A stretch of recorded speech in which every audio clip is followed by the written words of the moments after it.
7 principles. 1 framework. For reading the patterns behind what you see, what you think, and what moves through the world around you. A single book holds all 7. It has been in continuous print for over 100 years. Still quoted, still debated, still shaping how serious readers approach the Hermetic tradition. Its principles are often described as ancient Egyptian wisdom, secrets recovered from a temple wall, the lost knowledge of a vanished golden age. Here is what almost no one tells you. It was written in a Chicago office building in 1908. The name on the cover reads, The 3 Initiates. No author, no biography. The real identity behind that pseudonym took scholars nearly a century to confirm. He was not a temple priest. He was a man who had studied every Hermetic source he could find. Ancient texts, modern philosophy, the scientific thinking of his own era, and who realized he could organize their overlapping insights into a single framework, one that didn't require you to believe anything. The framework asked only one thing, that you observe.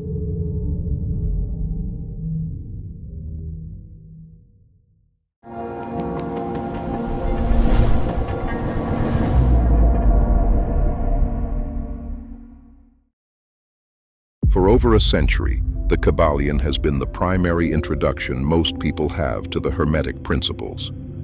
It presents 7 laws as a universal framework for reading mind, nature, and experience. What almost no one mentions is this. The Kybalion is not an ancient Egyptian text recovered from a temple wall. It is a 1908 masterwork of synthesis, written in Chicago by a man whose name almost nobody remembers. That origin does not weaken the principles, it explains them. The book organizes observations from multiple traditions into a single perception framework. You do not need to take any of it on faith. So here is what we are going to do. The real story of the book. The 7 lenses, walked one by one, and a challenge to test any of them against what you can actually see for yourself. Downtown Chicago, 1908. A 21-story skyscraper called the Masonic Temple building stands at the corner of State and Randolph, among the tallest buildings of its era. One of its tenants, a small imprint called the Yogi Publication Society, publishes a book that same year, credited to the 3 initiates. It is called the Kybalion, a study of the Hermetic philosophy of ancient Egypt and Greece. For over a century, readers speculate about who the 3 initiates actually were. In just a moment, you are going to hear his name, and how a Baltimore lawyer in a Chicago skyscraper became the most consequential Hermetic synthesist of the modern age. But before we name him, notice something. Anonymous and pseudonymous attribution has real precedent in esoteric literature. The Rosicrucian manifestos of 1614 to 1616 were anonymous. The Hermetica itself is pseudepigraphic, ascribed to Hermes Trismegistus, a mythic figure who almost certainly never existed as one person. The 3 initiates byline sits inside that tradition. It has company. But the historical evidence points to one man. The Kybalion is widely attributed to William Walker Atkinson, a Baltimore-born Chicago lawyer who became one of the most prolific esoteric synthesists of the early 20th century. Atkinson wrote under multiple pseudonyms. As Yogi Ramacharaka, he published books on yoga and Eastern philosophy. As Theron Q. Dumont, a supposed Frenchman, he wrote on willpower and personal magnetism. As Swami Panchadasi on clairvoyance. As Magus Incognito on secret doctrine. The strongest evidence for his authorship comes from the scholar Philip Deslip. His 2011 edition documents that Atkinson's own entry in Who's Who in America, published in 1912, lists the Kybalion among his own works. He acknowledged it in that entry. and the book continued circulating under the Three Initiates byline. If this is the kind of honest intellectual history you have been looking for, subscribe. Project Infinity treats every topic this way: real sources, real history, and nothing taken on faith alone. Now, here is the part the skeptics always miss. The Kybalion is not diminished by being modern. It is defined by it. Atkinson was reading everything. The Corpus Hermeticum, 17 Greek treatises from the first 3 centuries of the Common Era. The Emerald Tablet, whose earliest surviving witness is an Arabic text from the late 8th or 9th century. 3 centuries of European philosophy and science, and the new thought literature of his own era. He recognized something no single ancient text had ever made explicit. He saw that all of it could be organized into one operating system, a framework you could actually use. So, if these principles draw on multiple older traditions, some ancient, some modern, what did a 1908 Chicago lawyer see that no one before him had? Hold that question. We will answer it.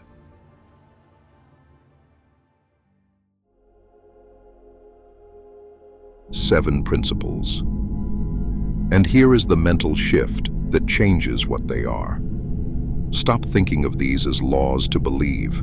Start thinking of them as 7 lenses, each one training a different kind of perception. You are not here to have faith in them. You are here to look through them. Principle number 1, mentalism. The Kybalion's formulation, the all is mind, the universe is mental. This one has a genuine ancient parallel. The Poimandres, the first treatise of the Corpus Hermeticum, describes mind, called nous in Greek, as the supreme creative principle. The text was composed in the Greco-Egyptian world in the first centuries of the Common Era. In Brian Copenhaver's Cambridge translation, the mind who is God, being androgen, and existing as life and light. That is a real parallel. But be careful. The Kybalion's doctrine of mental transmutation, the idea that disciplined mental work can transform your circumstances, is shaped more by modern new thought than by anything in the ancient Hermetica. So don't overclaim the lineage. What is worth keeping is the observation itself. Cognitive science confirms that attention, expectation, and framing measurably alter what you perceive. Your framework determines what patterns you can even recognize. Change the framework. Change what you can see. Principle number 2, correspondence. As above, so below. As below, so above.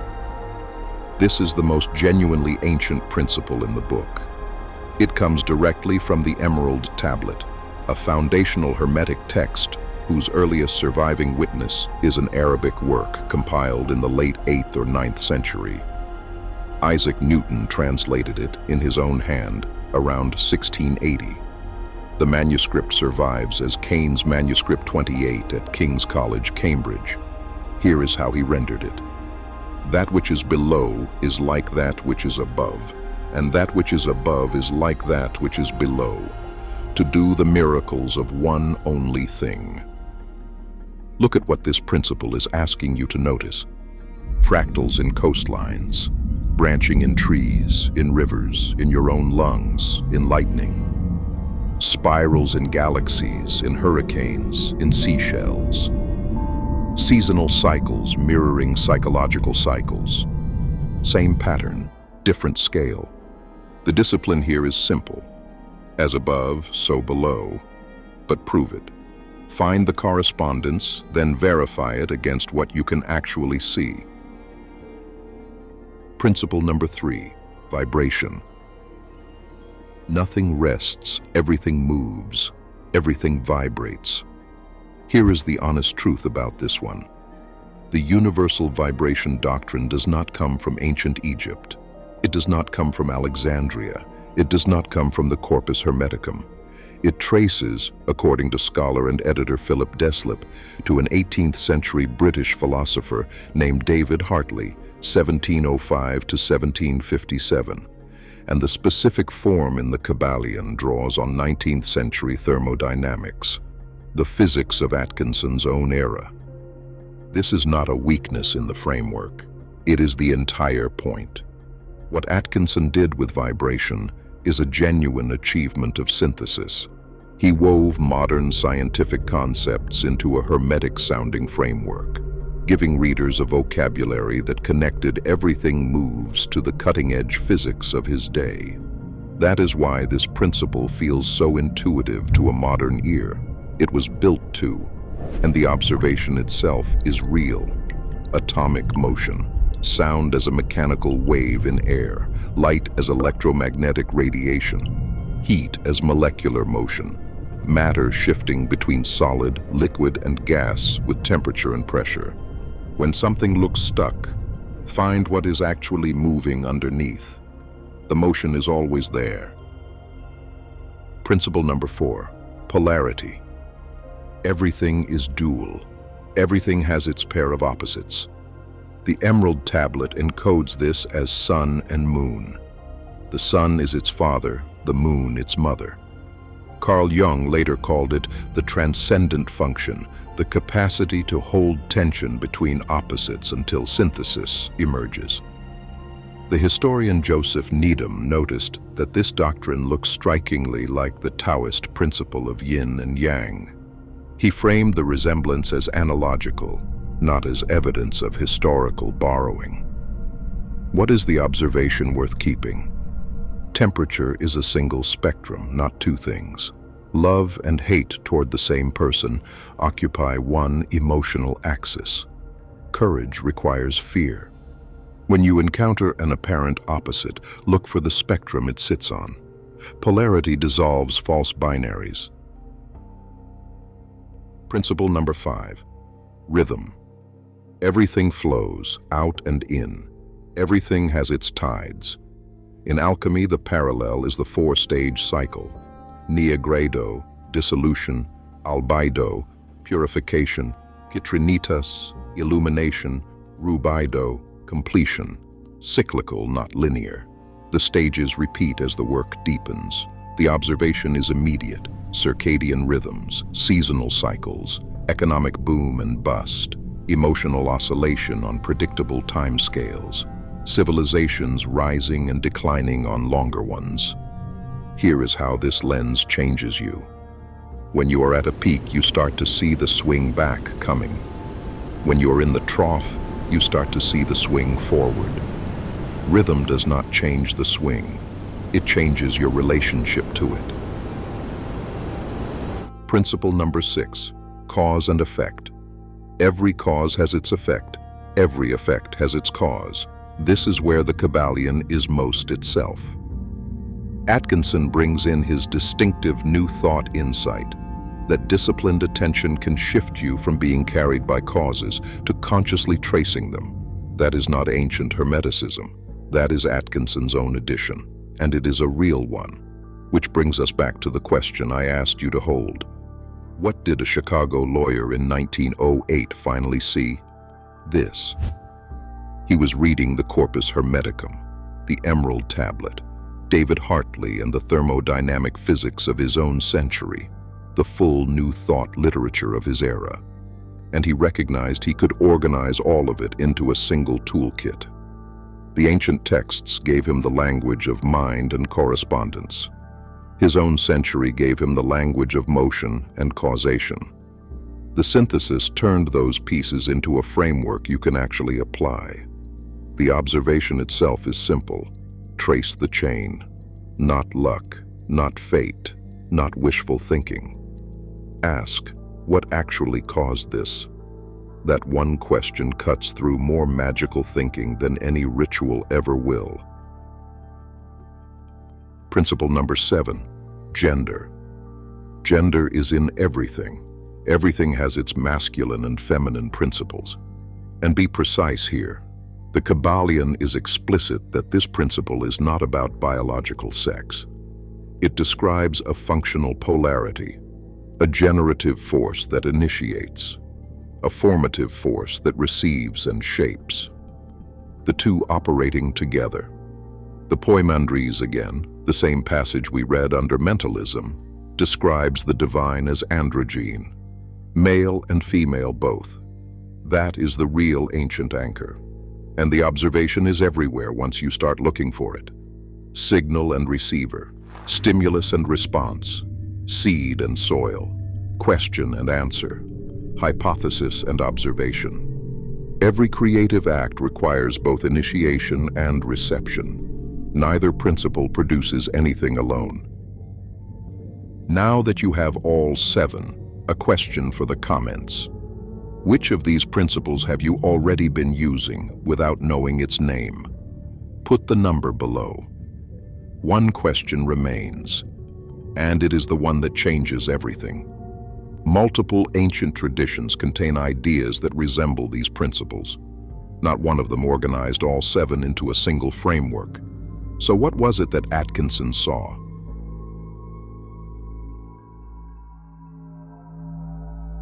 Here is the honest answer. The claim is not that ancient cultures shared or transmitted the same 7-point framework. There is no historical evidence for that. What you can say is this. Later readers, scholars, comparatists, and Atkinson himself have noticed analogues, partial resemblances across unrelated traditions. Taoism. Yin and Yang bears a striking resemblance to the polarity and gender principles. Joseph Needham flagged the likeness as analogical, not as historical borrowing. Buddhism. The doctrine of pratitya samutpada, dependent origination, describes causal interdependence in a way that echoes cause and effect. Stoicism. The logos, the rational principle governing the cosmos, echoes mentalism, and the Stoic philosopher Epictetus's distinction between what is and is not in your control echoes cause and effect. Kabbalah. The tree of life's emanation structure mirrors correspondence. The pillars of severity and mercy parallel polarity. That is the resonance pattern. Anyone observing carefully enough in any tradition tends to find overlapping shapes, which is why the Kybalion works, not because ancient unanimity stood behind it, but because the observations Atkinson organized are independently verifiable. Taken together, the 7 form something specific, a perception training sequence. 1. Mentalism. The observer's framework matters. 2. Correspondence. The same patterns repeat at different scales. 3. Vibration. Everything is in motion. 4. Polarity. Apparent opposites are gradients. 5. Rhythm. Motion follows cycles. 6. Cause and effect. Patterns are causal, not random. 7. Gender. Creation requires active and receptive engagement together. That sequence is the achievement. Atkinson organized it. And the Kybalion earns its place, not because it asks for your belief, but because the tools inside it are ones you can verify with your own perception. 3 things to carry from this. First, the Kybalion is a 1908 work of genuine synthesis. Its 7 principles are partly ancient, partly modern, and entirely useful. It earns its place as one of the great modern works of Hermetic thought, because Atkinson saw what no single ancient text had made explicit. Second, the reason the principles work is not the book's authority. It is that the patterns Atkinson organized are observable in the world directly around you, whether or not you ever open the book. Third, ancient wisdom is the label we give to observations so careful they survived long enough to get written down. The Kybalion is what happens when a careful modern reader turns those observations into a toolkit. So here is the challenge. Pick one of the 7, just one. For 7 days, test it against what you can actually see, not what you want to see, not what the book promises you will see. what is actually in front of you. The principle was never to believe. It was always to look. The serpent in the garden did not hand out faith. He handed out eyes. These 7 are eyes.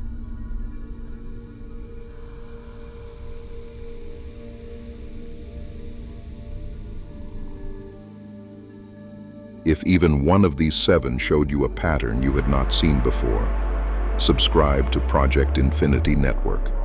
Honest origins, observable patterns, nothing taken on faith alone. The challenge stands. Pick one principle. Observe it for 7 days. See what you notice. The only authority these 7 need is your own attention.